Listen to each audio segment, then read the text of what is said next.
श्रीमद् भागवत महापुराण पंचम स्कंध पहला अध्याय प्रियव्रत चरित्र। राजा परीक्षित ने पूछा, मुने महाराज प्रियव्रत तो बड़े भगवत भक्त और आत्माराम थे, उनकी गृहस्थ आश्रम में कैसे रुचि हुई, जिसने फंसने के कारण मनुष्य को अपने स्वरूप की विस्मृति होती है और वह कर्म बंधन में बन जाता है। विप्रवर, निश्चय ही ऐसे निसंग महापुरुषों का इस प्रकार गृहस्थ आश्रम में अभिनिवेश होना उचित नहीं।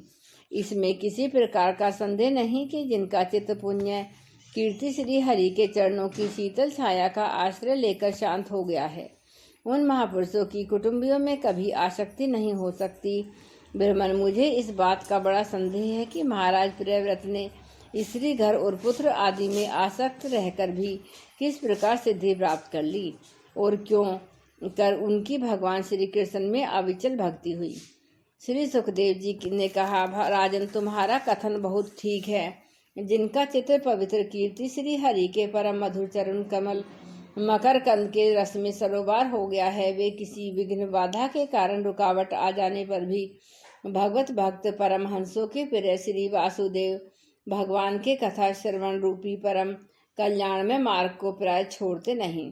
राजन, राजकुमार प्रियव्रत बड़े भागवत भक्त थे। श्री नारद जी के चरणों की सेवा करने से उन्हें सहज में ही परामर्श तत्व का बोध हो गया था।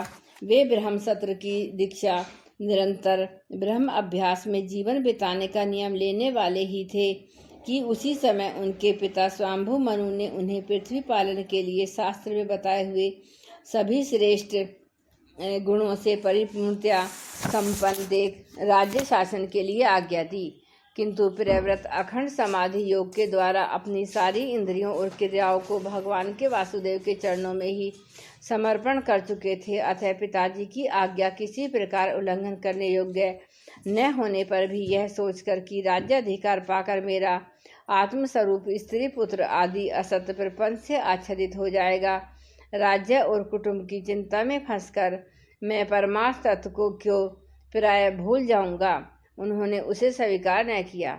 आदिदेव स्वयंभू भगवान ब्रह्मा जी को निरंतर इस गुण में प्रपंच की वृद्धि का ही विचार रहता था। वे सारे संसार के जीवों का अभिप्राय जानते रहते हैं। जब उन्होंने प्रियव्रत की ऐसी प्रवृत्ति देखी तब वे मूर्तिमान चारों वेद और मरीचि आदि पार्षदों को साथ लिए अपने लोक से उतरे।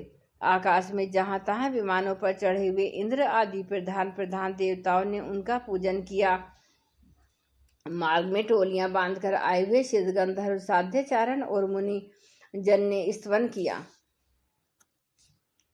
इस प्रकार जगह जगह आदर सम्मान पाते वे साक्षात नक्षत्र नाथ चंद्रमा के समान गंधमादन की घाटी को प्रकाशित करते हुए प्रियव्रत के पास पहुँचे। प्रियव्रत को आत्मविद्या का उपदेश देने के लिए उनके वहाँ नारद जी भी आए हुए थे। ब्रह्मा जी के वहाँ पहुँचने पर उनके वाहन हंस को देखकर देव ऋषि नारद जान गए कि हमारे पिता भगवान ब्रह्मा जी पधारे हैं। अतः वे स्वाम्भु मनु और प्रियव्रत के सहित सुंदर तुरंत खड़े हो गए और सबने उनको हाथ जोड़कर प्रणाम किया। परीक्षित नारद जी ने उनकी अनेक प्रकार से पूजा की और समधुर वचनों में उनके गुण और अवतार की उत्कृष्टता का वर्णन किया। तब आदि पुरुष भगवान ब्रह्मा जी ने प्रियव्रत की ओर मंद मुस्कान युक्त दया दृष्टि से देखते हुए इस प्रकार कहा। श्री ब्रह्मा जी ने कहा, बेटा, मैं तुमसे सत्य सिद्धांत की बात कहता हूँ, ध्यान देकर सुनो। तुम्हें अपरे में श्री हरि के प्रति किसी प्रकार की दोष दृष्टि नहीं रखनी चाहिए। तुम्हें तो क्या से हम महादेव जी, तुम्हारे पिता शंभु मनु और तुम्हारे गुरु ये महर्षि नारद भी विवश होकर उन्हीं की आज्ञा का पालन करते हैं। उनके विधान को कोई भी देहदारी न तो तप विद्या योग बल या बुद्धि बल से, न धर्म की शक्ति से, न स्वयं या किसी दूसरे की सहायता से टाल सकता है।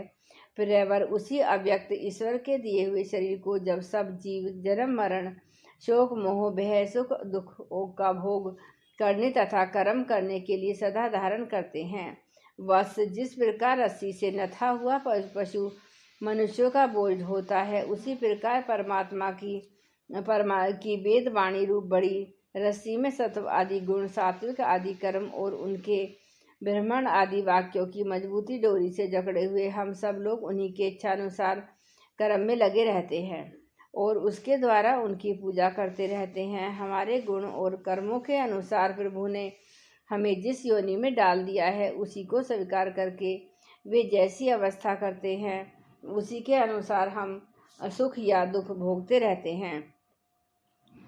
हमें उनकी इच्छा का इसी प्रकार अनुसरण करना पड़ता है जैसे किसी अंधे को आँख वाले पुरुष का।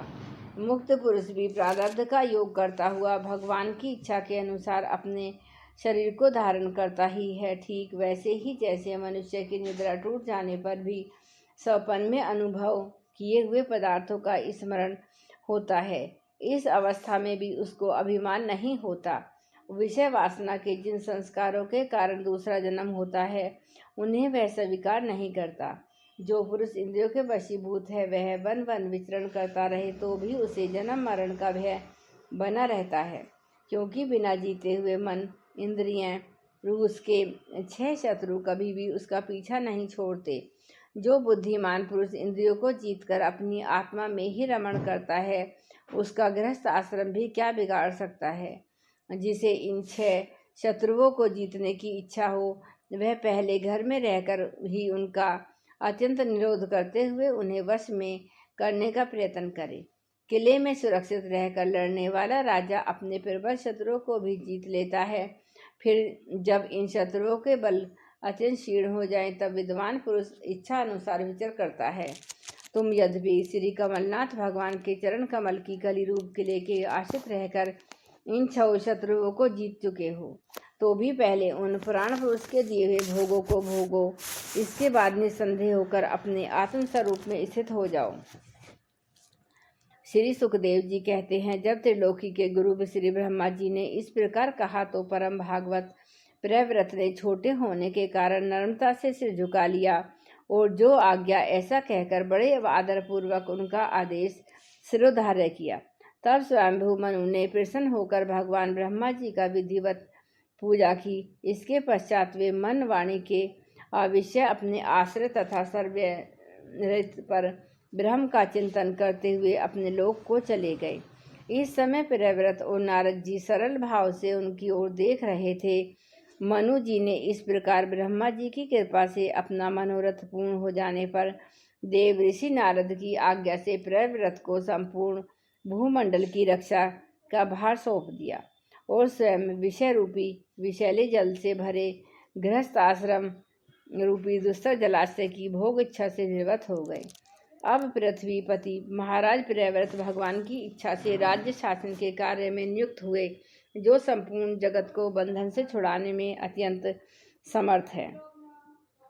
उन आदि पुरुष श्री भगवान के चरण युगल का निरंतर ध्यान करते रहने से यद्यपि उनके राग आदि सभी मल नष्ट हो चुके थे और उनका हृदय भी अत्यंत शुद्ध था, तथापि बड़ों का मान रखने के लिए वे पृथ्वी का शासन करने लगे। तदंतर उन्होंने प्रजापति विश्वकर्मा की पुत्री बहिष्मती से विवाह किया। उससे उनके 10 पुत्र हुए। वे सब उन्हीं के समान शीलवान, गुणी, कर्मनिष्ठ, रूपवान और पराक्रमी थे। उनसे छोटी ऊर्जस्वती नाम की एक कन्या भी हुई। पुत्रों के नाम अग्नि, ध्र, इद्मजिहि, यज्ञबाहु, महावीर, हिरण्यता, धृतराष्ट्र, सवन, मेधातिथि, वीतिहोत्र और कवि थे। ये सब नाम अग्नि के भी हैं। इनमें कवि, महावीर और सवन ये 3 नैष्ठिक ब्रह्मचारी हुए। इन्होंने बाल्यावस्था से आत्मविद्या का अभ्यास करते हुए अंत में संन्यास आश्रम ही स्वीकार किया। इन निर्वत परायण महर्षियों ने संन्यास आश्रम में रहते हुए समस्त जीवों के अधिष्ठान और भव बंधन से डरे हुए लोगों को आश्रय देने वाले भगवान वासुदेव के परम सुंदर चरण बिंदों का निरंतर चिंतन किया। उससे प्राप्त हुए अखंड एवं श्रेष्ठ भक्ति योग से उनका अंतःकरण सर्वथा शुद्ध हो गया और उसमें श्री भगवान का अविर्भाव हुआ। तब देहादि उपाधि के निवृत्ति हो जाने से उनकी आत्मा की संपूर्ण जीवों की आत्मभूत प्रत्यगात्मा में एक ही भाव से स्थित हो गई। महाराज प्रियव्रत की दूसरी भार्या ने उत्तम, तामस और रैवत ये तीन पुत्र उत्पन्न किए, जो अपने नाम वाले मनमंत्रों के अधिपति हुए।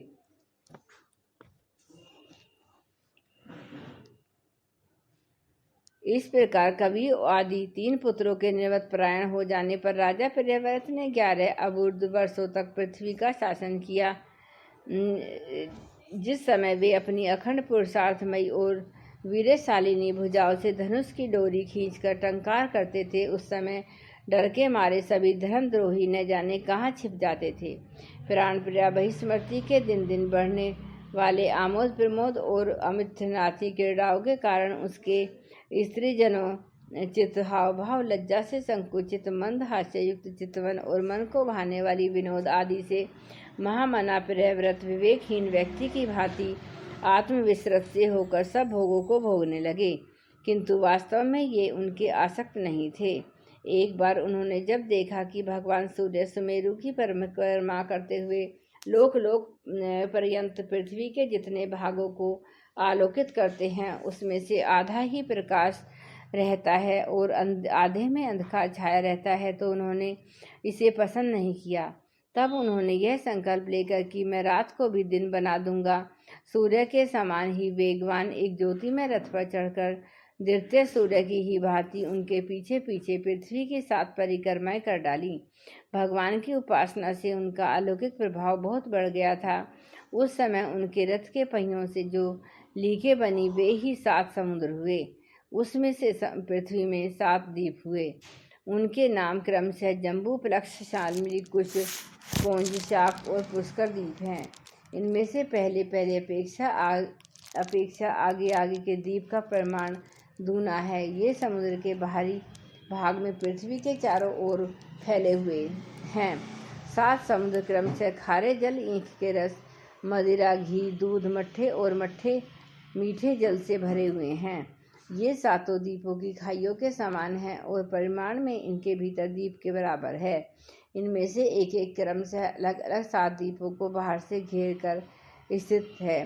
बहिस्मती महाराज प्रियव्रत ने अपने अनुगत पुत्र अग्नि, तिग्र, इदमजीही, यज्ञबाहु, हिरण्यता, धृतराष्ट्र और मेघातिथि वीतिहोत्र में से क्रमशः एक एक को उक्त जम्बू आदि द्वीपों में से एक एक का राजा बनाया। उन्होंने अपनी कन्या ऊर्जस्वती का विवाह शुक्राचार्य से किया था।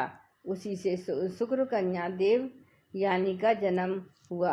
राजन, जिन्होंने भग चरण विंदों की रज के प्रभाव से शरीर के भूख, प्यास, शोक, मोह और जरा मृत्यु इन 6 गुणों को अथवा मन के सहित 6 इंद्रियों को जीत लिया, उन भगवत भक्तों का ऐसा पुरुषार्थ होना कोई आश्चर्य की बात नहीं, क्योंकि वर्ण बहिष्कृत, चांडाल आदि नीच योनि का पुरुष भी भगवान के नाम का केवल एक बार उच्चारण करने से तत्काल संसार बंधन से मुक्त हो जाता है। इस प्रकार अतुलनीय बल पराक्रम से युक्त महाराज प्रियव्रत एक बार अपने को देव ऋषि नारद के चरणों की शरण में जाकर भी पुनः देववश प्राप्त हुए। प्रपंच में फंस जाने से अशांत सा देख मन ही मन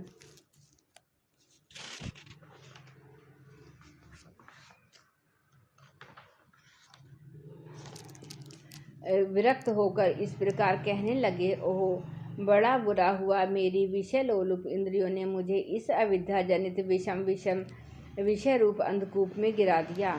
बस बस बहुत हो लिया। हाय, मैं तो स्त्री का क्रीड़ा मृग ही बन गया। उसने मुझे बंदर की भांति नचाया। मुझे धिक्कार है, धिक्कार है। इस प्रकार उन्होंने अपने को बहुत कुछ बुरा भला कहा।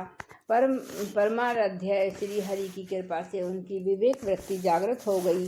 उन्होंने यह सारी पृथ्वी यथा योग्य अपने अनुगत पुत्रों को बांट दी और जिनके साथ उन्होंने तरह तरह के भोग भोगे थे, उस अपनी राजरानी को साम्राज्य लक्ष्मी के सहित मृतदेह के समान छोड़ दिया तथा हृदय में वैराग्य धारण कर भगवान की लीलाओं का चिंतन करते हुए उसी के प्रभाव से श्री नारद जी के बतलाए हुए मार्ग का पुनः अनुसरण करने लगे।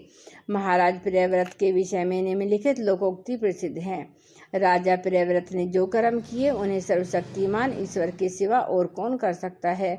उन्होंने रात्रि के अंधकार को मिटाने का प्रयत्न करते हुए अपने रथ के पहियों से बनी हुई लीकों से 7 समुद्र बना दिए।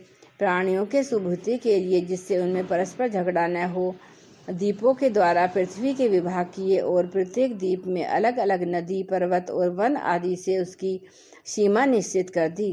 वे भगवत भक्त नारद के प्रेम भक्ति थे। उन्होंने पाताल लोक के, देवलोक के, मृत्युलोक के तथा कर्म तथा योग की शक्ति से प्राप्त हुए ऐश्वर्य को भी नरक तुल्य समझा था। जय गुरुदेव जय।